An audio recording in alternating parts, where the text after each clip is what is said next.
Greetings, parents and families. Thank you for coming on in. Welcome to Mr. Lewis's Wonderful World of Mathematics. I just want to go over a few things about myself. This is my 20th year here at MMW, and yep, I do love math. I love middle school kids. I'm often making jokes about being stuck in 7th grade for the rest of my life, but I absolutely love it. I enjoy teaching these kids.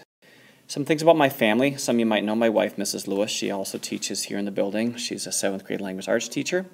The picture on the upper left there, my daughter Anna, 8th grader, she's at East. My daughter Katie, next to her, she's 11th grader at the high school. Samuel is a 3rd grader at Groveland. And on the right-hand side, a picture of Katie with my oldest son, Jonathan, who's a 12th grader at the high school. I grew up in Alexandria, Minnesota. There's Big Ole. Some of you guys may have seen Big Ole before. And my first career was engineering through the University of Minnesota. I got my degree there. And then I moved on from that to teaching. Got my degree from Concordia St. Paul and my master's from St. Mary's of the University of Minnesota. Some of the things I do love to do besides teaching math is coaching. I coach cross country. This is a group of kids from last fall, we call this the lake run, running down to Lake Minnewaska and jumping in and swimming and then running back. I also do Boundary Waters trips. I've been doing these for 20 plus years. This is my group from last summer.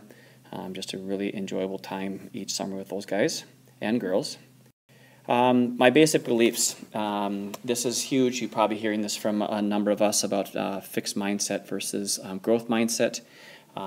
Your student's ability in math is not fixed, and training in math can make you better. That's a very fundamental belief of mine. You can kind of look at this, my goal for your students, kind of glance at this as I'm talking, but I really try to build a community within my classroom, a positive community, a safe community, one with good instruction and just fun as much as possible and challenge.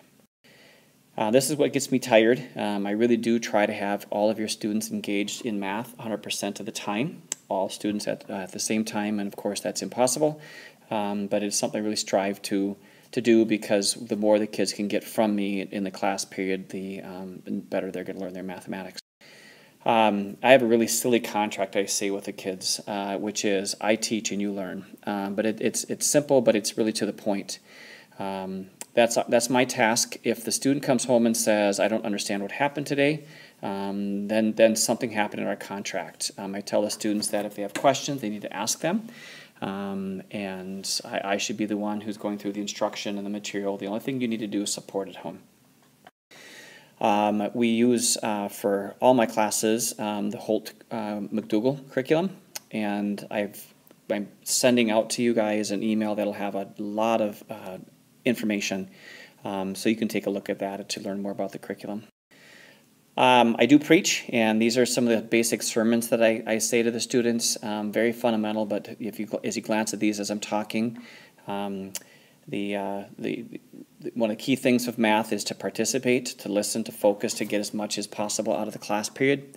To master homework, I tell the students if your goal is to simply get it done, you're wasting your time and mind, throw it away and put it in the garbage. The goal of homework is to master every single problem. Arithmetic facts, increasing the speed and continuing the speed the kids are at with multiplication, division, addition, and subtraction, and having fun. And again, that positive mindset of you can be successful in math.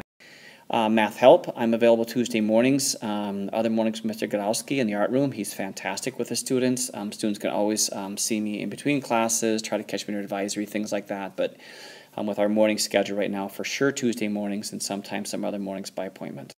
Homework, expect it daily. Length of time is very difficult to determine. It so depends on the students and how quickly they process, how focused they were in class, etc. I try to say on average about a half hour of math per night at home. That's a concentrated, undisturbed time. Do keep me in the loop. Communicate with me if you're seeing that your students are spending a lot more time on math. For the pre-algebra students, next path next year, either algebra or linear algebra. The linear course is meant for students who aren't quite ready yet for a full year of algebra.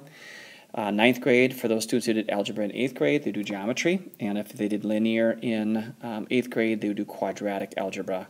So basically, that is the linear algebra, and the quadratic is 1 year of algebra over 2 years. If students are in 7th grade algebra, if they're successful, they move on to geometry next year, and then 9th grade higher algebra or honors. There's either honors or regular. Communication. I'm a dad of students, so I know how important it is to have a good working communication between parents and teacher. Email, of course, is one of the keys. I will send you out a unit calendar, a parent letter at the beginning of each unit. That really helps you to see what we're doing. Skyward grades, I update as frequently as I can. Schoology, of course, and conferences. Thank you for coming in, for showing your support. I really appreciate it and hope that this has been helpful. Thanks very much.